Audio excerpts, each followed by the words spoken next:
Cette formation va permettre aux conseillers nationaux et cadres de l'administration parlementaire de s'inspirer de l'Assemblée générale de la Côte d'Ivoire tout en restant fidèles aux réalités guinéennes. Au cours de cette formation, des points essentiels ont été évoqués, comme le rôle des parlementaires dans l'évaluation des politiques publiques.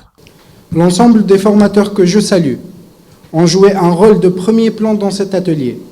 Grâce à leur intervention riche et pertinente, nous avons pu aborder des thématiques essentielles allant de l'analyse des politiques publiques jusqu'à l'optimisation des processus décisionnels en faveur du développement socio-économique du pays.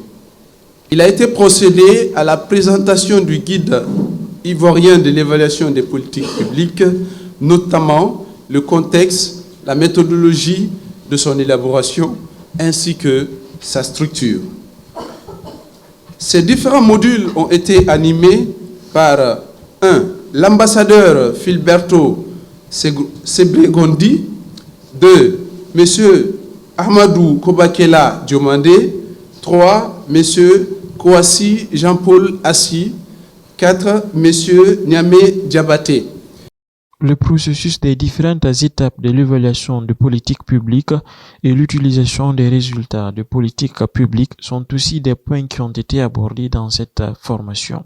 L'essentiel pour nous était d'avoir impulsé le mouvement d'une collaboration active entre le CNT de Guinée et l'Assemblée nationale de Côte d'Ivoire.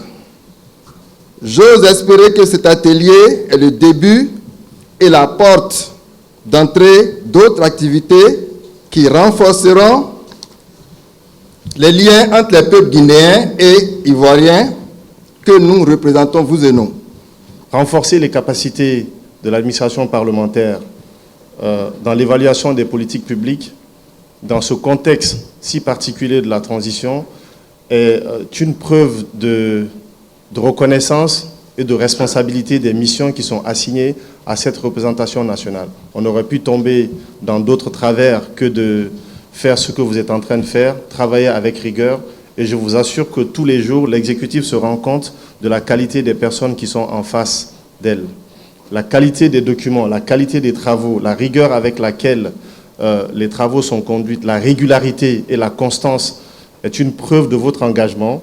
Et ceci, à l'image du président du Conseil national de la transition, je ne peux que vous remercier de poursuivre cette dynamique-là que vous instaurez et féliciter à nouveau les conseillers nationaux qui se prêtent, je pense, allègrement à ce jeu de dynamique insufflé au travail que nous avons tous chéri, la qualité et la rigueur. Le guide de l'évaluation de politique publique de l'Assemblée générale de la Côte d'Ivoire a été aussi présenté aux bénéficiaires. Et si on attend toujours le gouvernement, l'initiative des lois, notre rôle de contrôler l'action gouvernementale, qui est la troisième mission du Parlement, devient sans saveur. C'est pourquoi nous devons travailler sur des propositions de loi. Il y a deux qui sont entre nos murs, dont la loi anticorruption. Nous avons mis la barre à un niveau très élevé sur la loi anticorruption. Elle est venue en conférence des présidents. Nous l'avons renvoyée en commission. Parce qu'une loi anticorruption ne doit pas être un recueil de bonnes pratiques occidentales à transposer et à imposer sur un pays africain comme la Guinée. Après donc la clôture de cette formation, Honorable Dr Dansa Kourouma a annoncé de grandes évaluations de politique publique au retour des vacances parlementaires.